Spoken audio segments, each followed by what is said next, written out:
dim light if you want it. Sorry? I can give you a dim light if you want it. Because we're going to have our own lights. Yeah. Okay, leave it there. Yeah, leave it Yeah. there. That's fine. Don't worry, don't worry, don't worry.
you see how attention to detail really pays off?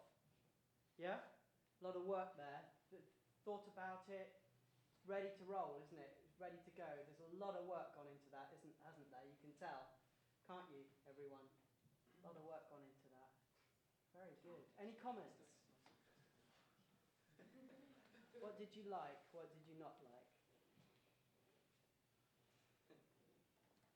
We understand. We will be. Goodbye, Anjin. I Yeah? like the singing and the effects you put on it. Why? I don't know, it just sounded really good. Yeah? Really I really like the elastic. When you went from far away to when it came in, the elastic with all this Yeah, boom, cool. boom bass kind of, that was really cool. The polishing is very nice. Same. We did have smoke as well, but apparently that We're not sets allowed off smoke. alarms. There are smoke detectors in here. It would have triggered the alarms. It all would have been high, it would have been amazing. Put something in the solution. Yeah, we put something in the smoke.